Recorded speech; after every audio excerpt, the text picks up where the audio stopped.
Yes.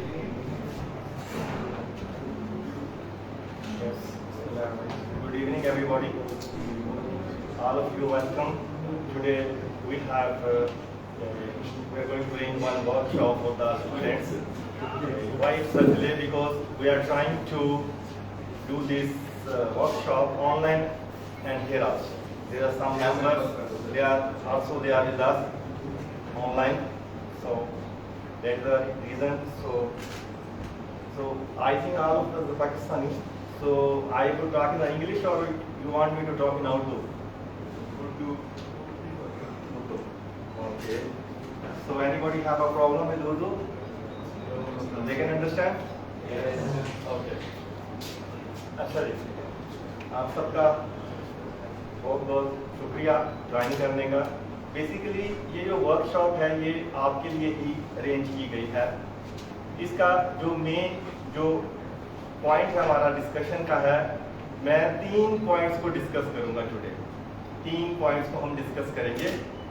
पहला जो है ये इशू है कि हमारे यहाँ बहुत सारे ऐसे स्टूडेंट्स हैं जो कि अपनी स्टडी किसी और कंट्री में जाके मुकम्मल करना चाहते हैं, जिसको हम स्टडी अब्रॉड कहते हैं, या वो स्टूडेंट जो कि किसी और मुल्क में जाके पढ़ना चाहते हैं। स्पेशली बहुत सारे स्टूडेंट्स हैं वो कनाडा जाना चाहते हैं, वो ऑस्ट्रेलिया जाना चाहते हैं, या यूएसए या फिर यूके। तो ये एक बहुत इम्पॉर्टेंट चीज़ है। इसका ये नहीं होता कि आप आज फैसला करें और अगले दिन आप शुरू कर दें बाहर जाने का सोचना। इसके लिए पूरी एक बैकग्राउंड होती है, पूरा एक होमवर्क होता है जो कि हमने करना होता है। एक तो ये चीज़ हम डिस्कस करेंगे। दूसरी चीज़ हम ये डिस्कस करेंगे कि कौन सा प्रोफेशन आप क्या करना चाहते हैं। तीसरी जो चीज़ हमारी जो डिस्कशन का मेन पॉइंट है वो ये है कि अगर आप कुवैत में ही रहते हुए अपनी तालीम मुकम्मल करना चाहते हैं तो आप यहीं कुवैत में रहते हुए आप अपनी तालीम मुकम्मल कर सकते हैं। हम जो स्टार्ट करेंगे सबसे पहली जो चीज़ मैं डिस्कस करूंगा वो स्टूडेंट जो कि ये सोचते हैं कि हमने बाहर जाना, ठीक है, उसके लिए आपको कुछ होमवर्क करना पड़ता है। पहली चीज़ जो आपने ये एक फोकस करना है कि मैंने जाना कहाँ है। That is a very important point कि किस कंट्री में आई हैव टू ट्रैवल, किस मुल्क में मैंने जाके अपनी तालीम मुकम्मल करनी है। ये एक सबसे इम्पॉर्टेंट पॉइंट है, ठीक है जी। दूसरे नंबर पे आपने ये देखना है कि अगर आप उस मुल्क में जाना चाहते हैं, आइदर वो जो कंट्री है वो आपको सूट करता है कि नहीं करता। ये चीज़ भी बड़ी इंपॉर्टेंट है। तीसरी चीज़ आपने ये देखनी है कि हमारा जो सबसे बड़ा जो इशू होता है वो ये कि उस कंट्री का वीज़ा कैसे लेना है, जो एक सबसे बड़ा क्वेश्चन मार्क है। Specially that's the big problem for Pakistani persons, because हमारा जो है माशाल्लाह प्रोटोकॉल डिफरेंट है पाकिस्तानियों का। सारी दुनिया एक तरफ और हम एक तरफ, ठीक है। हमारा डिफरेंट प्रोटोकॉल होता है जिसको हमने फॉलो करना है। अच्छा, मैं ये चीज़ एक आपको बताता हूँ कि यहाँ पे बहुत सारे ऐसे एजेंट बैठे हुए हैं, बहुत सारे ऐसे एजेंट बैठे हुए हैं जो कि हमें ख्वाब दिखाते हैं कि जी आप मसला ही नहीं है, आपको सुबह बाहर भेज दूंगा, ठीक है। दूसरी चीज़ आपने ये चीज़ देखनी है जो सबसे जो इम्पोर्टेंट है जब आप बाहर जाने का सोचते हैं, तो आपने ये चीज़ देखनी है कि मैं जिस यूनिवर्सिटी में जा रहा हूँ उसकी वैल्यूएशन क्या है, उसकी रैंकिंग क्या है, आया वो यूनिवर्सिटी वहाँ पे एग्जिस्ट करती भी है कि नहीं। बहुत सारे ऐसे केसेस होते हैं जिसमें एजेंट्स साहिबान जो हैं उनके पास यूनिवर्सिटीज़ होती हैं, वो सिर्फ उनका मकसद ये होता है कि जी बंदों को बाहर भेजना है। आगे फिजिकली वो यूनिवर्सिटी है या नहीं है वो वहाँ जाके पता चलता है। और ये एक बहुत बड़ा इशू है, it's not a small thing.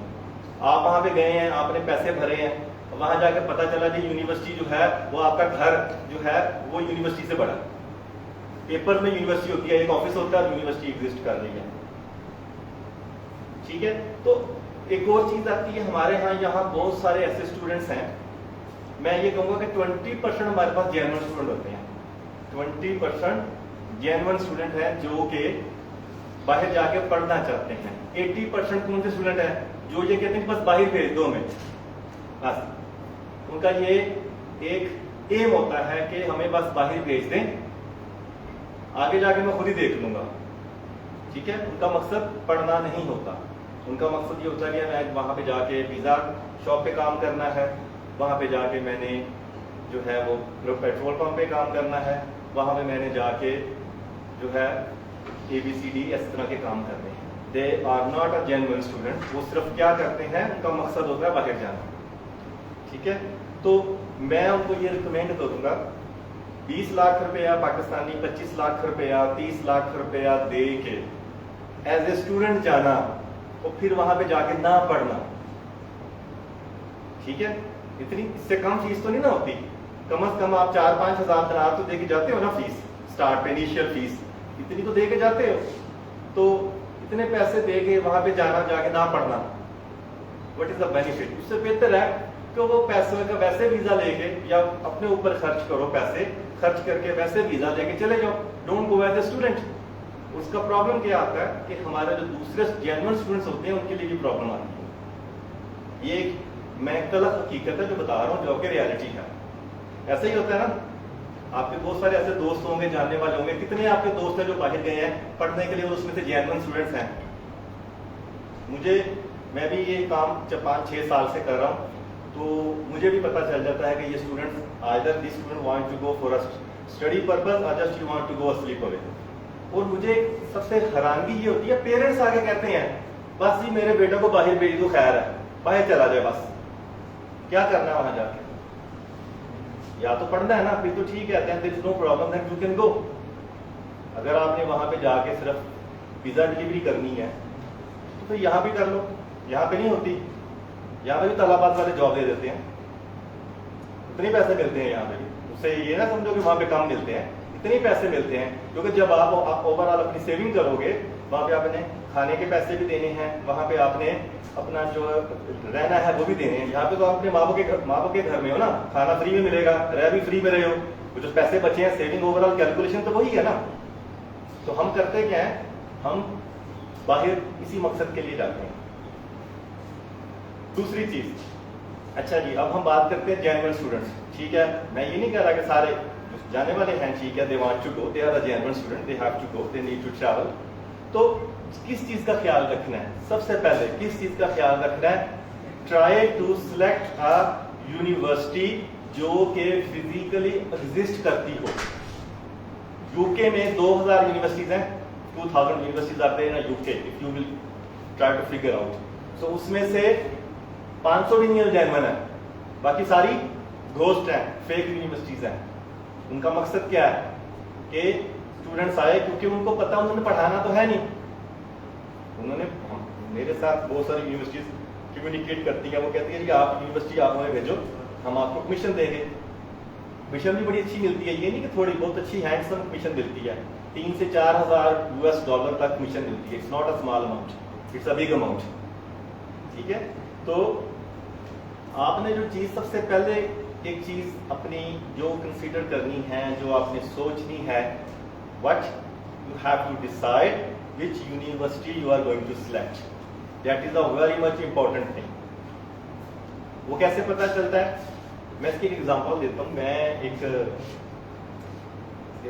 Singapore में था मैं, तो मुझे यूनिवर्सिटी के साथ मेरा टाई अप हुआ वहां पे। सिंगापुर में हूँ और यूनिवर्सिटी कहाँ पे है?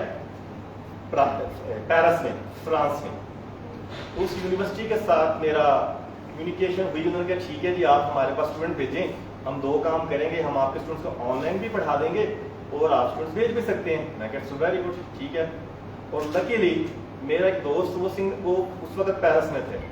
मैंने उनको फोन किया, मैंने उनको एड्रेस भेजा, मैं कहा जी आप जो है वो, और मजे वाली बात है कुवैत में कोई है इंस्टीट्यूट, उस यूनिवर्सिटी के साथ काम भी कर रहे हैं, उसका नाम है यूरोपियन यूनिवर्सिटी।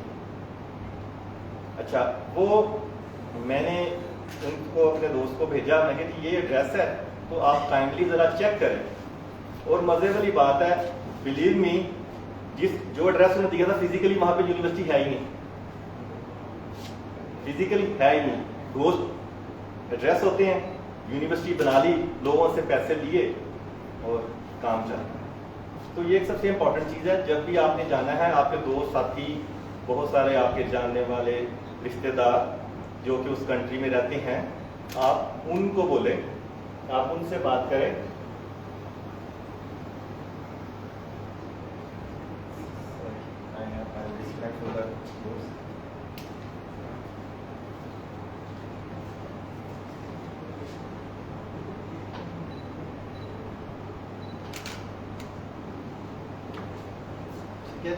बहुत सारे आपके जो हैं वो रिश्तेदार हैं, दोस्त साथी हैं, उनसे ये चीज़ कंफर्म करें कि ये फिजिकली ये यूनिवर्सिटी है कि नहीं।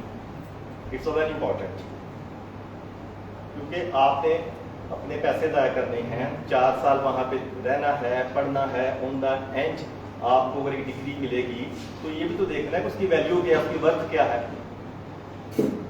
तो ये वो स्टूडेंट जो कि बाहर जाना चाहते हैं, who are willing to travel outside of the Kuwait, definitely they should take care of these things. It's a very important. दूसरी चीज़ है, जो एजेंट बैठे हुए घोस्ट एजेंट, उनसे बचें। उनका काम क्या, वो करते क्या है, आप उनके पास जाएंगे ना, वो आपको ऐसा मजे के ख्वाब दिखाएंगे, वो आप ये इमेजिन करते रहेंगे कि मैं परसों मैं वहाँ पहुँच जाऊँगा, मेरा एडमिशन हो जाएगा, ठीक है। वो आपसे अपनी फीस लेंगे, सबसे पहले वो कहेंगे ठीक है जी, आपको पूरी स्टोरी सुना के वो आपसे अपनी जो रजिस्ट्रेशन फीस है 200, 250 दिनार, 300 दिनार, 400 दिनार वो आपसे लेंगे। उसके बाद फिर प्रोसेस आपका स्टार्ट हो रहा है जी, दाखिला हो रहा है आपका, ये हो रहा है, वो हो रहा है, उसके बाद आपका एडमिशन का प्रोसेस स्टार्ट हो जाएगा, फिर आपका वीज़े का प्रोसेस स्टार्ट हो जाएगा। तो ये सारी चीज़ें इट टेक्स टाइम, तो ये चीज़ों का आपने ध्यान रखना। अच्छा जी, दूसरा जो पॉइंट था जो हमने डिस्कस करना है वो ये करना है कि आप यहाँ पे हैं, अगर सपोज आप यहाँ पे हैं तो आपने क्या करना है, प्रोफेशन आपका क्या है। सबसे पहले what do you want to do.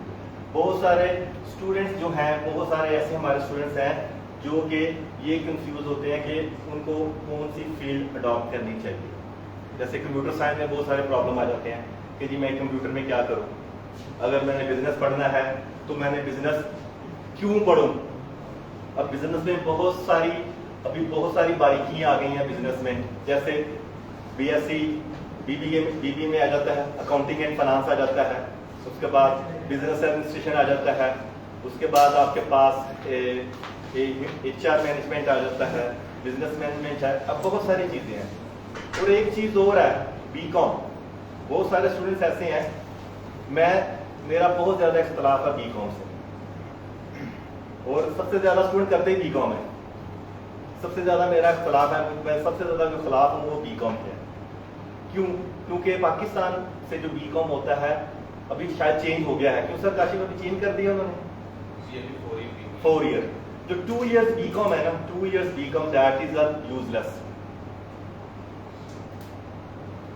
Yes, can you not hear मी?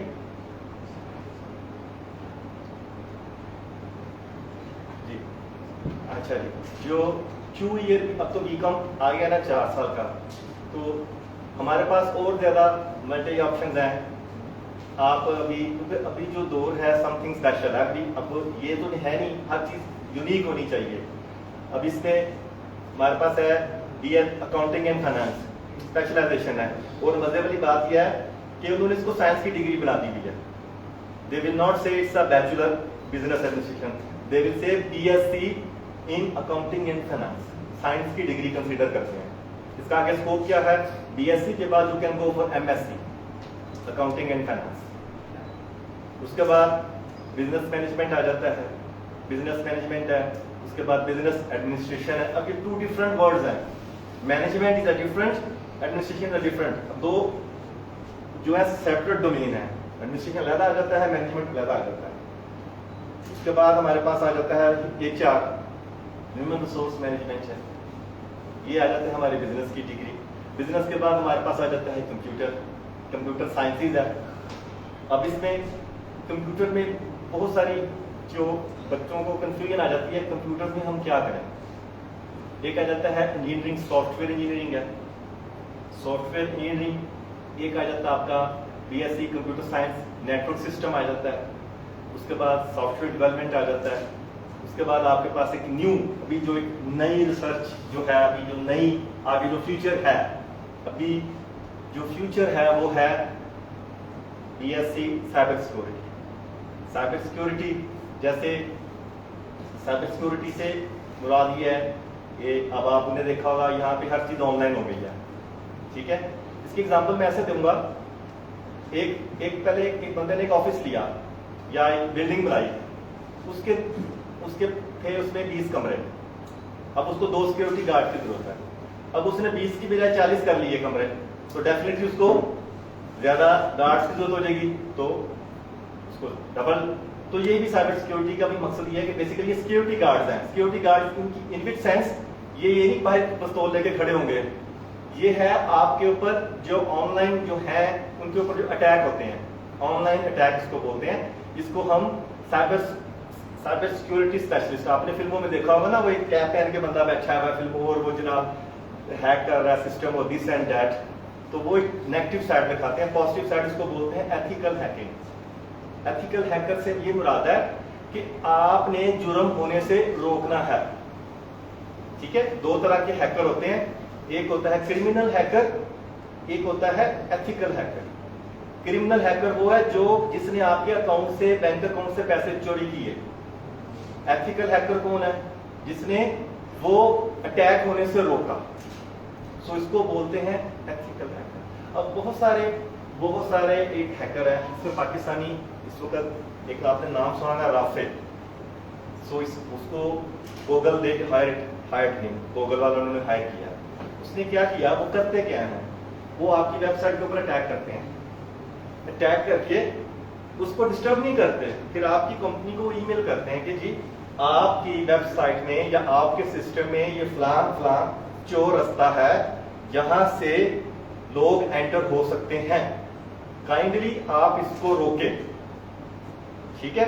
तो वो यानी कि वो खुद चोरी नहीं करेगा, पहले पॉइंट आउट करेगा कि ये रास्ते हैं जहां से एक बंदा एंटर हो सकता है, चोर एक एंटर हो सकता है, तो आप उनको स्टॉप करें। तो एथिकल हैकर का ये काम होता है, और वो फिर कंपनीज के साथ उनका कॉन्ट्रैक्ट हो जाता है कि ठीक है जी, आप हमारी वेबसाइट के ऊपर, अब it is under your supervision, अब सारा काम आपने करना है, तो उसको हम एथिकल हैकर बोलते हैं। So that is the future now.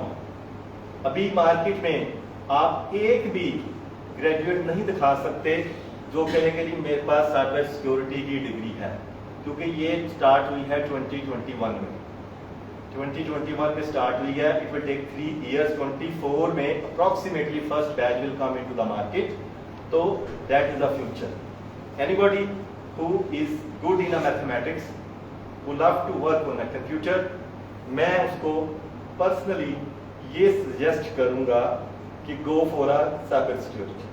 Definitely, really you will enjoy it. It's a very very interesting. हाँ, ये किसको अच्छा लगता है, who like that one, जिसको शौक है कंप्यूटर के ऊपर काम करने का। जो बंदा ये कह रहा है ये मेरे ऊपर क्या बला आ गई है, मेरे ऊपर ये क्या मुसीबत आ गई है, this is not for that person, ठीक है। तो आपने अपनी फील्ड स्मार्टली सिलेक्ट करनी है, स्मार्टली, वेरी स्मार्ट वे से you have to decide where do you want to go. इसकी एग्जांपल मैं देता हूँ। सपोज आपका प्लान है कि जी हमने टूर करना है, किसी दूसरे कंट्री में जाना है, आप क्या क्या चीजें देखोगे सबसे पहले कि जी उस कंट्री में अच्छी जगह, माइक म्यूट,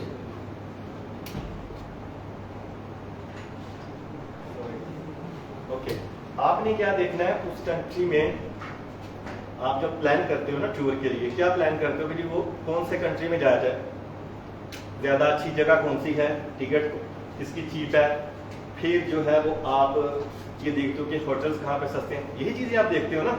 तो that is the plan, and that good plan always work for a good tour. Good plan always work for a good tour, जो कि एक मेमोरी, जिसको आप कहते हैं कि एक बड़ा यादगार मेरा टूर था। तो एजुकेशन की तो यही है ना, गुड प्लान विल गो, आप अपनी स्टडी को एंजॉय करोगे और प्लान आप करोगे, आप प्लान बनाओगे कि जी मैं I am a good in a business, I am a good in a mathematics, I am a good in in medical, I am a good in engineering, so decide that. अब हमारे और सबसे बड़ा problem है, मैं अक्सर example देता हूँ, मेरे एक पेरेंट्स ने मुझे फ़ोन किया। अब उस पेरेंट्स ने मुझे फ़ोन ये मज़े वाली बच्चों, sometime I am shock to listen the parents, उनकी साइकी क्या है, वो मुझे फ़ोन करके ये कहती है मोहतरमा कि मेरे बेटे की बायोलॉजी में सप्ली है, आप उसको किसी तरीके से ना उसकी सप्ली क्लियर करवा दें, मैंने उसको डॉक्टर बनाना। मैंने उनसे ये क्वेश्चन किया, मोहतरमा आपका बेटा इस काबिल नहीं है कि बायोलॉजी में 33 नंबर भी ले सके, how he would be doctor? नहीं जी, इसके अब्बे की ख्वाहिश है ये डॉक्टर बने। तो उसके अब्बे को बना दो डॉक्टर, को क्यों बना रहे हो? एम आई राइट? ठीक है ना। एक आप खुद ही देखें ना, एक बंदे के अंदर ये कैपेसिटी नहीं है, ये कैपेसिटी नहीं है कि वो बायोलॉजी में, आप बायोलॉजी के बगैर डॉक्टर तो नहीं बन सकते। Who wants to be a doctor? What is the compulsory subject? Biology. You want to be an engineer? What is the compulsory subject? Physics. अब आपको फिजिक्स समझ नहीं लगती, फिजिक्स आपके पल्ले नहीं पड़ता ही, और आपको जी मुझे इंजीनियर बनना है, तो it will not happen. On the end क्या होगा? 1 साल स्ट्रगल करोगे, 2 साल स्ट्रगल करोगे, तीसरी सप्ली ये को भाड़ में जाए, मैं नहीं पढ़ता। ठीक है, इसीलिए कुछ ना करने से बेहतर है कुछ ले लिया जाए। कुछ आप ऑन द एंड 3 साल जाया करने के बाद 4 सप्लियां लेके बैठे हुए हो, डिग्री मिली नहीं है, और लेकिन कम से कम कि वो सब्जेक्ट आपने पास कर लिया, कोई डिग्री आपको मिल गई किसी ना किसी सब्जेक्ट में, कम से कम वो काम तो है ही ना कहीं। तो ये चीजें हमने कंसीडर करनी होती है। ठीक है, वालिदैन की ख्वाहिश होती है, वालिदैन तो हर वालिद की यही ख्वाहिश है कि मेरा बेटा या डॉक्टर बने या इंजीनियर बने। तीसरी चीज नजर ही नहीं आती, डॉक्टर या इंजीनियर के अलावा भी दुनिया है। ठीक है, मैं हमेशा एक एग्जांपल देता हूं,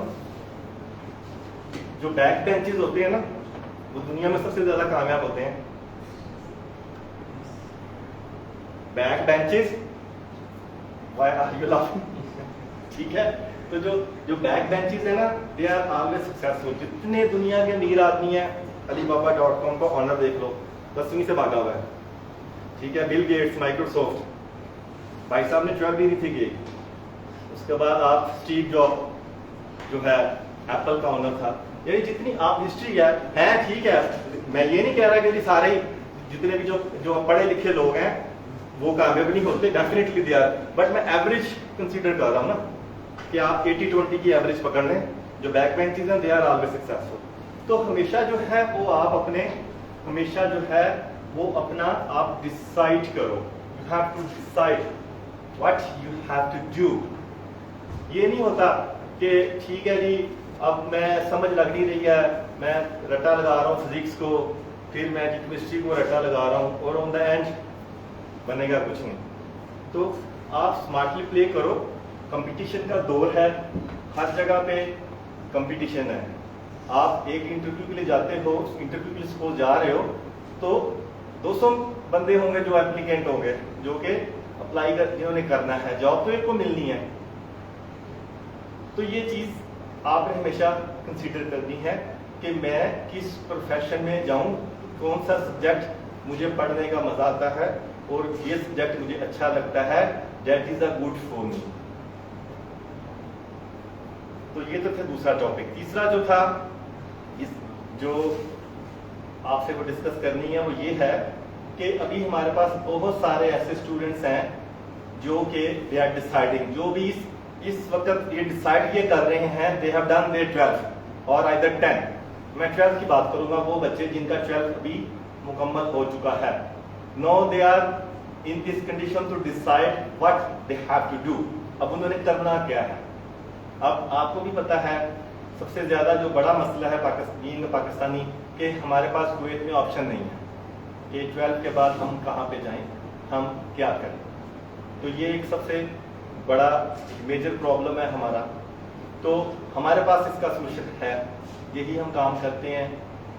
तो हम जो है वो पाकिस्तान से हमारी एफिलिएशन नहीं है, कोई भी पाकिस्तानी यूनिवर्सिटी या कोई भी पाकिस्तानी इंस्टीट्यूट के साथ हम काम नहीं करते, हम बागी हैं पाकिस्तान से। We are providing here British education. British education हम जो है वो प्रोवाइड करते हैं। हम काम करते हैं एनसीसी एजुकेशन के साथ। तो एनसीसी एजुकेशन है क्या, मैं आपको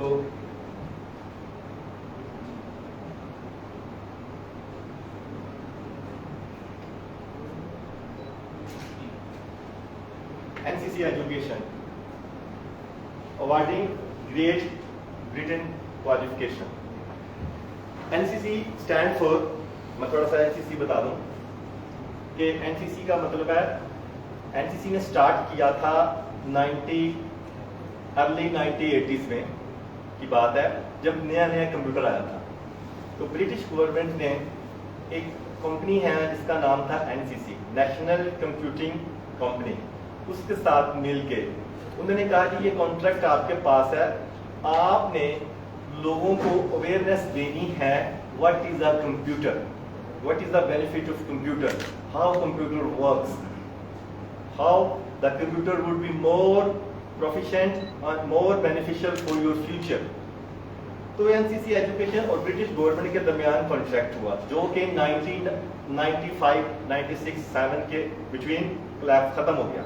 अब उन्होंने कहा कि हम अब आपके साथ काम नहीं करेंगे, so you have to do by yourself. तो NCC ने क्या किया, उन्होंने वही नाम रखा, उन्होंने एक साथ एक वर्ड ऐड कर लिया, NCC एजुकेशन। ज़ाहिर है उनको एक्सपीरियंस था 20 इयर्स का कंप्यूटर की एजुकेशन का, तो स्पेसिफिकली उन्होंने एक अपना डिपार्टमेंट स्टार्ट किया, NCC एजुकेशन। NCC एजुकेशन है क्या? NCC एजुकेशन एक अवार्डिंग बॉडी है। अवार्डिंग बॉडी में आपको बता दूं अवार्डिंग बॉडी होती क्या है और अवार्डिंग बॉडी काम कैसे करती है। अच्छा जी, अब क्योंकि मैं अभी बात कर रहा हूँ कि ये ब्रिटिश एजुकेशन है, यूके में एक रिवाज है, यूके में एक सिस्टम है, वो ये कि हर बच्चे को जब भी, हमारे तो पाकिस्तान में तो ये है ना, जब तक बच्चे की शादी नहीं होती वो जिम्मेदारी अब्बा जी की है, ठीक है, उसका पढ़ना लिखना खाना पीना, ऐसा ही है ना। पाकिस्तान में एशियन कंट्रीज में बात कर रहा हूँ, दैट इज द ट्रेडिशन, हमारी एक ट्रेडिशन है कि जी जब तक आप ग्रेजुएशन भी कर रहे हैं, आपने मास्टर्स भी कर लिया, MPhil भी कर लिया, इवन कि आप PhD भी करने लग गए हैं ना, आपकी शादी नहीं हुई, रिस्पॉन्सिबिलिटी किसकी है? अब्बा जी की, वही आपकी जिम्मेदारी है हर चीज की, खाना पीना। तो लेकिन यूके में टोटली डिफरेंट काम है। यूके में 18 साल का बच्चा हुआ नहीं, उसको घर वाले कहते हैं भाई अब खाना पीना पढ़ना तुम्हारी जिम्मेदारी है, take your responsibility now. That is a different, वो कल्चर है और ये हमारा कल्चर है। अब उसके लिए ज़ाहिर education is very expensive there. UK में ये ट्रेडिशन नहीं है कि आप पढ़ रहे हो और government will pay, no it will not happen. ना ही गवर्नमेंट आपको पे करती है, ना ही आपके पेरेंट्स आपको पे करते हैं, so you have to earn. लेकिन उसका सोल्यूशन भी है, उन्होंने दिया हुआ, वो ये करते हैं कि आपको वो लोन दे देते हैं, उसको बोलते हैं स्टूडेंट लोन। वो आपको कर्जा दे देते हैं कि भाई आपके ये पैसे हैं, ये आपको हम दे रहे हैं, अब आप पढ़ो और फिर पढ़ के नौकरी करो, सारी उम्र उसके पैसे वापस करते जाओ। ये वहां का सिस्टम है। अब उन्होंने क्या किया है गवर्नमेंट ने, क्योंकि यूनिवर्सिटी से पढ़ना बड़ा महंगा है, it is very expensive. Average university UK में, एवरेज में बात करने लगा हूं, almost 7 to 8,000 KD per year पड़ता है यूके में पढ़ना, फीस, मैं फीस की बात कर रहा हूँ। ये 7 to 8,000 KD, 15 to 16,000 pound, 15 to 20 average, 15 to 20,000 pound. मैं किसकी बात कर रहा हूँ? जो कि एक रिकॉग्नाइज्ड यूनिवर्सिटी है। मैंने भी पहले भी डिस्कस कर चुका हूँ कि यूके में 2000 के करीब इंस्टीट्यूट है, उसमें से 500 के करीब ओरिजिनल है, बाकी सारे घोस्ट हैं, घोस्ट जिनकी वैल्यू नहीं है, सिर्फ कागजों में इंस्टीट्यूट बने हुए हैं, कागजों में यूनिवर्सिटीज हैं, कागजों में ही कॉलेजेस हैं। तो अब एक स्टूडेंट है, उसने पढ़ना है यूके में, तो average 15 to 20,000 pound cost go for. अब 3 साल की ग्रेजुएशन है, 3 साल का मतलब आपको सिर्फ फीस के एवज यू हैव टू पे 50,000 पाउंड एवरेज। 50,000 पाउंड का मतलब यह है कि 25,000 दिनार आपने पे करना है। तो अब जो अवार्डिंग बॉडी यूके में बना दी गई है ना, उसका मकसद ये होता है कि आप ना 3 में से 2 साल, जो टोटल 3 साल की एजुकेशन है, वो उसमें से 2 साल आप किसी भी अवार्डिंग बॉडी से पढ़ लो। जब आप 2 साल किसी अवार्डिंग बॉडी से पढ़ लोगे, फिर आपको लास्ट ईयर यूनिवर्सिटी से पढ़ना पड़ेगा। उसका फायदा क्या मिलेगा? आपकी जो कॉस्ट है ना पहले 2 साल की, वो 80% रिड्यूस हो जाएगी, वो 80% नीचे आ जाएगी। तो उसका दूसरा फायदा भी क्या है? दूसरा फायदा ये है, जैसे मैंने अभी पहले भी कहा, कि स्टूडेंट्स वहां पे खुद पढ़ते हैं। अब तो 1 साल पढ़ेंगे ना, 1 साल पढ़ने के बाद उनको सर्टिफिकेट मिल जाता है। 1 साल पढ़ने के बाद उनको सर्टिफिकेट मिल जाता है, उनको वो जॉब की एलिजिबिलिटी बन जाती है, वो जॉब कर सकते हैं। वो आपको कहता है कि जी मैं जॉब कर सकता हूँ। वो आगे मैं स्लाइड में इसको एक्सप्लेन करता हूँ। तो एनसीसी एजुकेशन जो है उनका जो मेन मोटो क्या है, अवार्डिंग ग्रेट ब्रिटिश क्वालिफिकेशन, यानी आपको ब्रिटिश क्वालिफिकेशन मिलेगी। डिग्री पैथवे, यानी आप इनके साथ पढ़ोगे तो you would be A graduate, आप एक डिग्री के रास्ते पे चल पड़ोगे, आप उस रास्ते पे चल पड़ोगे जहां पे आपको डिग्री मिल जाएगी ऑन द एंड। कैसे मिलेगी वो एक्सप्लेन करता हूं।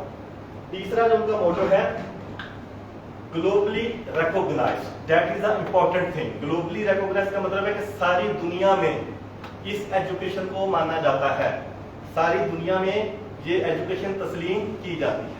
That is why we call it globally recognised. NCC education अब तक 157,000 स्टूडेंट जो है वो ग्रेजुएट हो चुके हैं वहां से। 200 के करीब इनके जो है सेंटर है वर्ल्ड वाइड, सारी दुनिया में इनका सिस्टम है। पाकिस्तान में है, Bangladesh, Sri Lanka, India, Nepal, Romania, Bulgaria, Malaysia, China, everywhere they have the centre. 100 के करीब उनके पाथवे हैं, यदि मैं आपको एक्सप्लेन करता हूं क्या है ये। और 50 के करीब इनके जो 50 कंट्री में इनका ऑपरेशन है।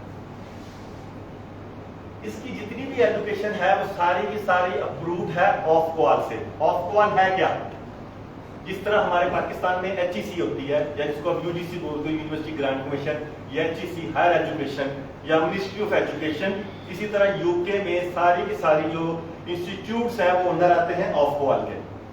Of क्वाल is equal to office of qualification and examination regulation UK. Ofqual जो भी इंस्टीट्यूट ऑफ क्वाल के अंडर आता है, इसका मतलब है कि ये इंस्टीट्यूट जो है ये वैल्यूएबल है और इसकी गारंटी है।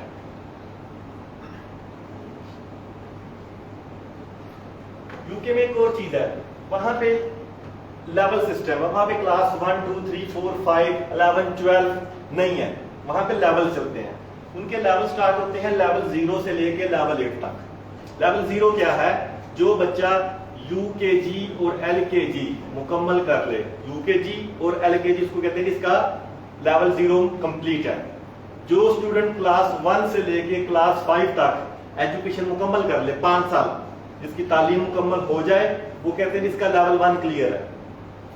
जो स्टूडेंट क्लास 6 से लेके क्लास 10 तक तालीम मुकम्मल कर ले, क्लास 6 से लेके क्लास 10 तक तालीम मुकम्मल कर ले, उसको बोलते हैं कि इसका लेवल 2 क्लियर है, जिसको हम अपने यहाँ पाकिस्तान में मैट्रिक बोलते हैं। जिसका मैट्रिक क्लियर है, जिसका 10 क्लियर है, उसको कहते हैं इसका लेवल 2 क्लियर है। फिर 11 and 12 is equal to level 3, यानी आपने 2 साल जो पढ़ा है वो इक्वल है लेवल 3 के। इसको सारी दुनिया में फाउंडेशन भी बोला जाता है, इसको IFDB कहते हैं, इंटरनेशनल फाउंडेशन डिप्लोमा। इसको आप ए लेवल भी कह सकते, सॉरी ओ लेवल भी कह सकते, ए लेवल भी कह सकते हैं, एडवांस लेवल। ठीक हो गया। फिर है ग्रेजुएशन के 3 साल, लेवल 4, लेवल 5, लेवल 6। 3 साल जब आप मुकम्मल कर लोगे तो आपकी ग्रेजुएशन हो जाएगी। फिर आ जाता है आपका लेवल 7, जिसको हम बोलते हैं प्री मास्टर्स। फिर है लेवल 8, और level 8 is equal to PhD। ये सारे का सारा यूके का सिस्टम, ये सारे का सारा यूके का सिस्टम है, जिसके मुताबिक वहां पे क्लास 1 से लेके 1 2 3 4 5 नहीं चलता। वहां पे ये वाला सिस्टम है फ्रॉम लेवल 0 टू लेवल 8। मैंने 1 से लेके 7 तक यहाँ पे डिस्क्राइब किया है।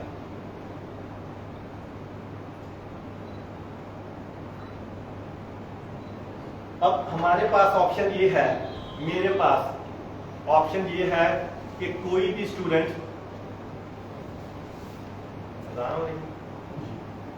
2 मिनट जरा देखना।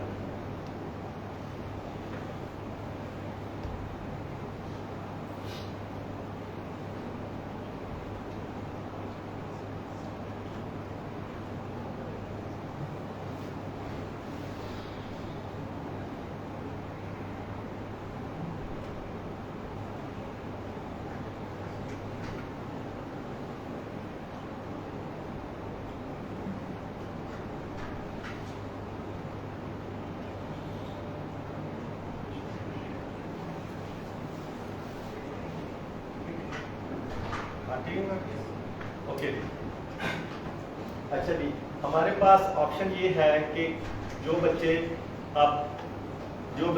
10 कर लें, 10 करने के बाद 11 एंड 12 2 साल लगते हैं, हमारे पास फाउंडेशन 1 साल में हो जाता है। फिर उसके बाद ग्रेजुएशन के 3 साल हैं, लेवल 4, लेवल 5, लेवल 6 यहाँ पे आप कर सकते हैं।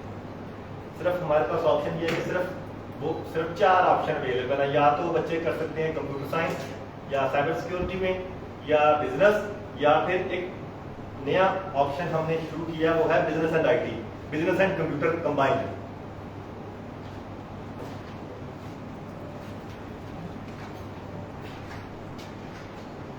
लेवल 3 क्या है? लेवल 3 मैंने कहा है कि वो बच्चे जिन्होंने 10 कर लिया है तो वो 11 एंड 12 2 साल की बजाय 1 साल में फाउंडेशन मुकम्मल कर सकते हैं। तो 1 साल में फाउंडेशन 8 सब्जेक्ट होते हैं, 8 में से आपने 4 पढ़ने हैं पहले 6 महीने में और 4 पढ़ने हैं अगले 6 महीने में। हम सेमेस्टर सिस्टम पे काम करते हैं, 2 सेमेस्टर है, 6 महीने का एक सेमेस्टर है, 6 महीने का एक सेमेस्टर है। इजी स्टडी है, 4 सब्जेक्ट आपने पढ़ने हैं। अब इस हमारे पास ऑप्शन है, या ब्लू कॉलम में आप देख रहे होंगे कि कंपलसरी सब्जेक्ट हैं। कंपलसरी सब्जेक्ट कौन कौन से हैं? डेवलपिंग इंग्लिश है, advance English language, English for academic purpose है, उसके बाद स्टडी एंड कम्युनिकेशन स्किल्स है, फिर कल्चरल स्टडी और फर्दर मैथमेटिक्स। ये तो 6 सब्जेक्ट है जो स्टूडेंट ने पढ़ने ही पढ़ने हैं। अब यहाँ पे आपने डिसाइड ये करना है कि आप करना क्या चाहते हैं। अगर आपने कंप्यूटर साइंस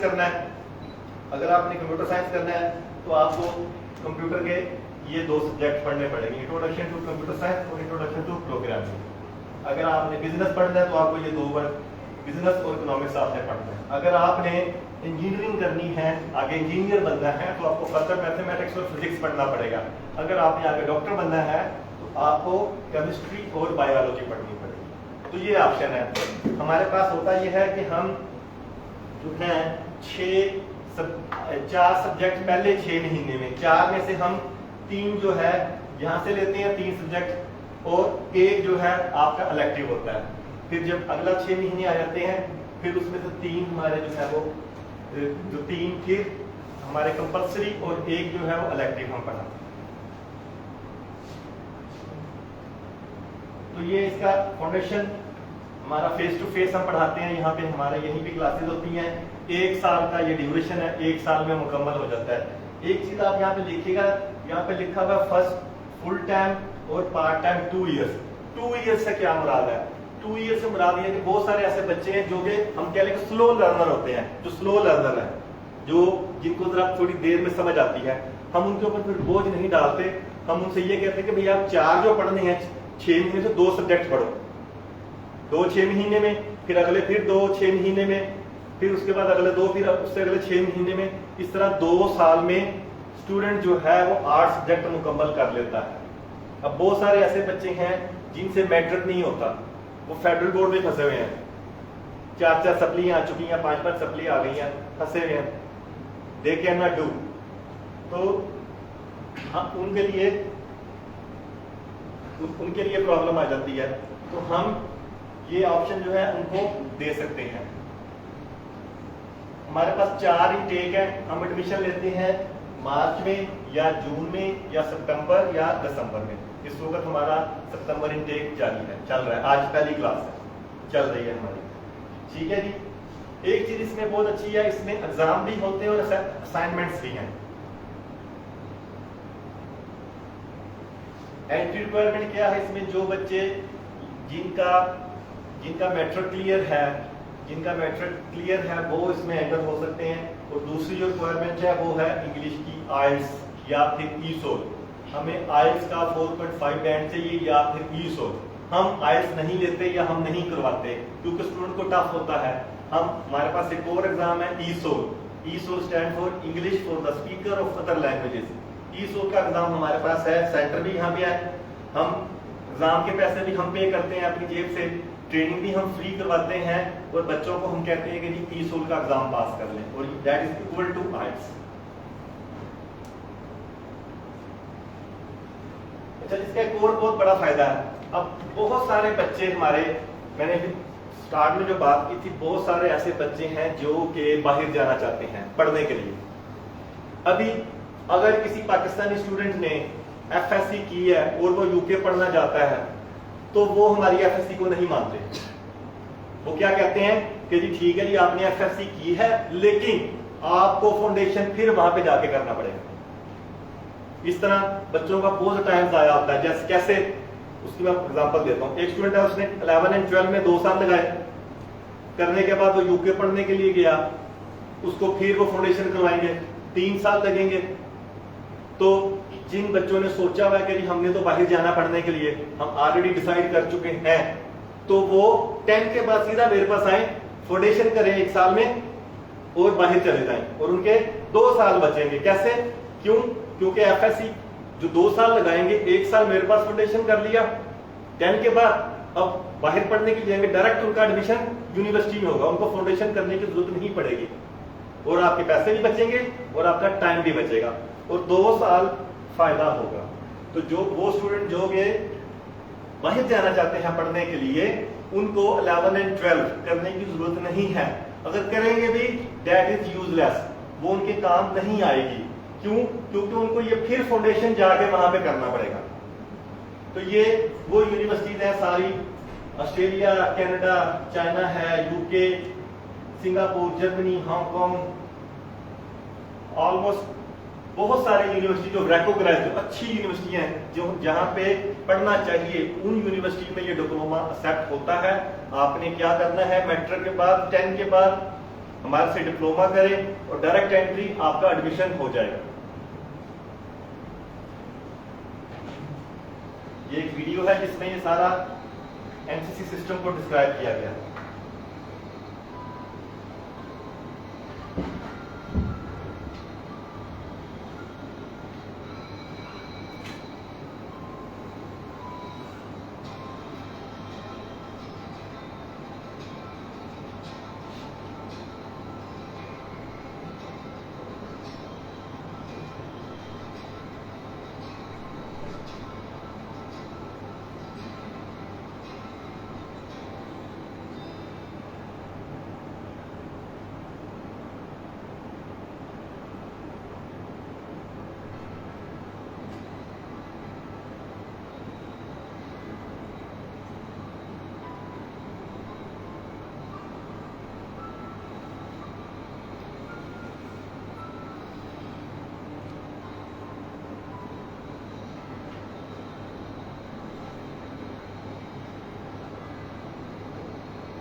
ये इसमें एक्चुअली इसमें ट्राई करने की कोशिश किया गया, पूरा आपको कंसेप्ट क्लियर हो जाए। अच्छा जी, अब वो बच्चे जिन्होंने 12th कर लिया है, जिनका 12 मुकम्मल है, अब they want to study with us, वो यहाँ पे पढ़ना चाहते हैं, तो हमारे पास उसको लेवल 4 करना पड़ेगा। लेवल 4 मैंने पहले भी कहा कि ग्रेजुएशन के उन्होंने 3 ईयर बना दिए हैं, level 4, in next year level 5 और लास्ट ईयर लेवल 6। अब बहुत सारे पेरेंट्स हैं या बहुत सारे स्टूडेंट्स हैं जिनका ये कंसेप्ट है कि यहाँ पे सिर्फ डिप्लोमा मिलता है, डिग्री नहीं मिलती।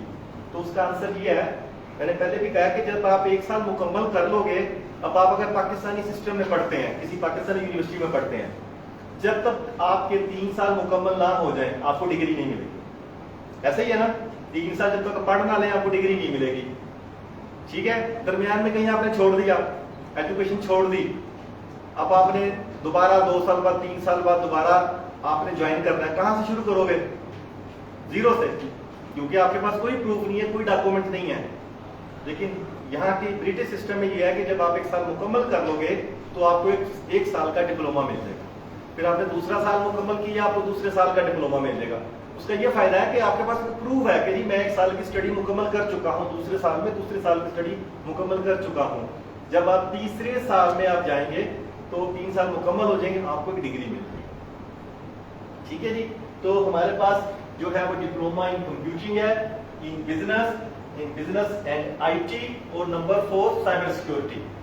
जो अभी बिजनेस एंड आईटी है, it's a very good combination specially for the girls. इसका फायदा क्या है, आपके पास बिजनेस का नॉलेज भी आएगा और आपके पास कंप्यूटर का नॉलेज भी आएगा, और आपको एक यूनिक डिग्री मिलेगी जो कि कुवैत में nobody can offer this, only we are the one offering, कि आपको ड्यूल डिग्री मिलेगी, आपके पास कंप्यूटर की है और आपके पास बिजनेस की है। 1 साल आप मुकम्मल करेंगे, आपका लेवल 4 मुकम्मल हो जाएगा। अब इसमें आपके ये जो कंप्यूटर वाले हैं ये सब्जेक्ट सारे पढ़ेंगे, इसी तरह 8 सब्जेक्ट हैं, पूरा 1 साल लगेगा, 1 साल लगेगा, एग्जाम है, असेसमेंट्स हैं, सारा कुछ होता है। फिर इसी तरह हमारे पास लेवल 4 बिजनेस है, बिजनेस में भी आपके 8 सब्जेक्ट हैं, पूरा 1 साल लगेगा, ये पूरे के पूरे उसके सब्जेक्ट्स हैं। फिर हमारे पास DBIT है, DBIT में आप ये देखिएगा, आपको skills for computing, computer networks है, computer system designing and developing websites है, उसके बाद आपका डेटाबेस है, ई बिजनेस है, उसके बाद मैनेजमेंट है। आपके हाफ जो है वो कंप्यूटर के सब्जेक्ट है और बिजनेस के सब्जेक्ट है। जब आप इसकी रिक्वायरमेंट क्या है, आप कौन कर सकता है, जिसके पास 12 क्लियर है या जिसके पास फाउंडेशन है, और इसके लिए भी ईसोल लाजमी है, कंपल्सरी है। फिर इसी तरह जब 1 साल आपका मुकम्मल हो जाएगा, आप नेक्स्ट ईयर आ जाएंगे लेवल 5 में, तो लेवल 5 में फिर वही आप कंटिन्यू करोगे। आपके पास 4 ऑप्शन हैं, इन कंप्यूटिंग है, इन बिजनेस, आईटी और साइबर सिक्योरिटी। देखिए इसमें क्या एडवांटेज है कि कंप्यूटिंग में आपके पास 6 सब्जेक्ट है, 8 नहीं है, 3 पहले 6 महीने में, 3 अगले 6 महीने में। ये जैसे ये कोर सब्जेक्ट है, 4 लाजमी पढ़ने हैं, इसमें से 2 आपने लेने हैं। फिर इसी तरह हमारे पास बिजनेस है, बिजनेस में भी यही ऑप्शन है हमारे पास, बिजनेस में आपने 6 पढ़ने हैं। फिर आपके बाद इसके बाद है हमारे पास बिजनेस एंड आईटी है, इसमें भी 6 पढ़ने हैं। और फिर साइबर सिक्योरिटी है, साइबर सिक्योरिटी में भी आपने 6 पढ़ने हैं। ये जब आपका मुकम्मल हो जाएगा, फिर लास्ट ईयर, अब लास्ट ईयर आपका कहां से होगा, that will not be from NCC, वो एनसीसी एजुकेशन से नहीं होगा, वो आपका किसी यूनिवर्सिटी से होगा। हमारे पास 3 यूनिवर्सिटी ऑन बोर्ड है, इस वक्त हम काम कर रहे हैं ग्लॉस्टरशायर, जिसको लोग ग्लॉसेस्टर भी कहते हैं, ग्लॉस्टरशायर है। उसके बाद है हमारे पास यूक्लैंड, यूनिवर्सिटी ऑफ सेंट्रल लंकाशायर, और तीसरी हमारे पास यूनिवर्सिटी है ग्रीनिश यूनिवर्सिटी, जिसको ग्रीनविच भी लोग बोलते हैं। ग्रीनिश यूनिवर्सिटी लोगों का ख्वाब है ग्रीनिश में पढ़ने का। अब ये 3 ऑप्शन है स्टूडेंट्स, ये चीजें, ये BSc honours computing, BSc honours business. अच्छा, मैं आपसे क्वेश्चन पूछ रहा हूँ एक सबसे, अब पाकिस्तान में एक हमारे एक ट्रेडिशन है, ऑनर्स की डिग्री उसको मिलती है जो 4 साल पढ़ता है, ऐसा ही है। ऑनर्स की ओरिजिनल डेफिनेशन पता क्या है, अगर आपके मार्क्स 60-70% से ऊपर हैं, जो आपको डिग्री मिलेगी वो ऑनर्स की मिलेगी। अगर आपके नंबर लेस हैं, फिर आपको ऑनर्स की डिग्री नहीं मिलेगी, आपको फिर ऑर्डिनरी मिलेगी degree. This is the original concept of the honours.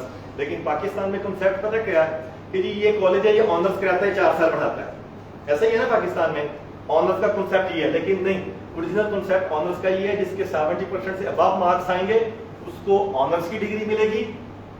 ठीक है, उन्होंने ये नहीं रखा गधा घोड़ा एक बराबर सारे पास है सबको डिग्री मिलेगी, नहीं, उन्होंने स्पेसिफिक क्लासिफिकेशन की हुई है। 3 क्लासिफिकेशन आती है, ऑनर्स, ऑर्डिनरी और लोअर ग्रेड, यानी सबसे जो बैक बेंचेस की बात कर लेते हैं, जो सबसे पीछे आते हैं, तो ये 3 कैटेगरी इनकी है। तो 4 ये ऑप्शन है डिग्रीज के, जो यहीं पे आपको जाने की जरूरत नहीं है और ब्रिटिश डिग्री मिलेगी। ग्रीनिश यूनिवर्सिटी वेरी ओल्ड, 1890 में ग्रीनिश यूनिवर्सिटी बनी थी, 1890 में। ये सारे सब्जेक्ट्स हैं उसके। फिर उसके बाद हमारे पास है बीबीए, ग्लॉस्टरशायर से है, 1847 में डिग्री बनी, यूनिवर्सिटी बनी थी ये, सीए सब्जेक्ट्स हैं। फिर आपके पास आ जाता है जो हमारा यूक्लेन यूनिवर्सिटी है, 18 सारी ये वो यूनिवर्सिटी जिनकी हिस्ट्री है, जिनका एक नाम है, जिनकी एक पहचान है, जिनकी एक रैंकिंग है।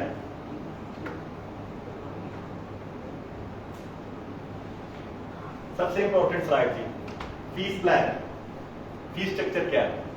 क्यों अब मैं आपको तो यही बताने लगा था कि ब्रिटिश यूनिवर्सिटी की डिग्री अगर किसी ने वहां पे जाके पढ़ना है, 1 साल की फीस ऑलमोस्ट 8,000 दिनार के करीब बनती है, 7.5 से। ये मैं किंग यूनिवर्सिटी की बात करूं, किंग यूनिवर्सिटी की डिग्री आपको मिलेगी, 8,000 दिनार 1 साल की फीस है। 3 साल की फीस बनती है 25,000 दिनार। इसमें सिर्फ फीस शामिल है, रहना खाना पीना नहीं है शामिल। और मेरी 3 साल की जो फीस है ना, तीनों सालों की फीस मिला लो, फिर भी आपकी 1 साल की फीस से आधी बनती है, और वो भी इंस्टॉलमेंट में।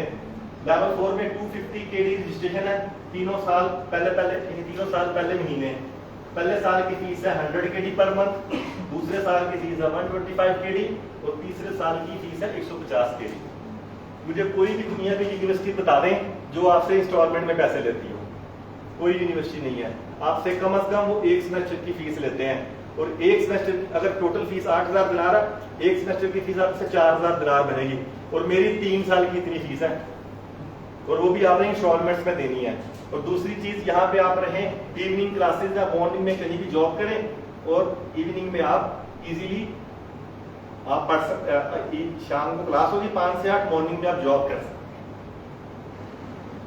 ठीक है जी, तो ये हमारा जो है सारा कैंपस आपने देखा हो, हमारे पास बेहतरीन हमारा कैंपस है, पूरी हमारे पास फैसिलिटीज है। ये हमारे फैकल्टीज मेंबर है जो हमारे साथ पढ़ते हैं और हमारे पढ़ाते हैं।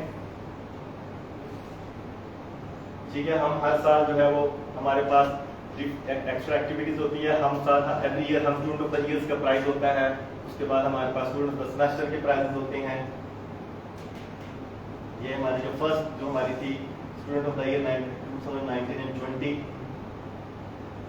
ठीक है, ये हमारा पूरा स्टूडेंट्स का जो बैच है, हमारे जो सीनियर्स में से बहुत सारे they will be graduate this year. हाँ, कोई क्वेश्चन, कोई चीज anybody want to ask, I am here. Time आपका मैंने बहुत ज्यादा ले लिया, ठीक है जी। कोई आंसर, कोई क्वेश्चन अगर हो आपका तो you can please ask. Anybody who is online, please, if you have any question, you can chat or you can ask me. I would be happy to answer your questions. जी, जब कोई question है ना कुछ, इसका मतलब सब bore हो रहे थे। ठीक है, किसी को कोई समझ नहीं लगी। हाँ जी, कोई क्वेश्चन? कोई नहीं है? चलें, ठीक है, okay, thanks for joining.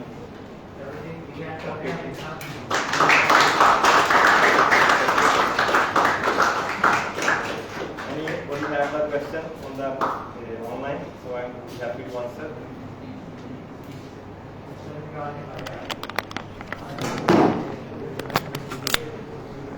Okay, anybody have a question? Thank you.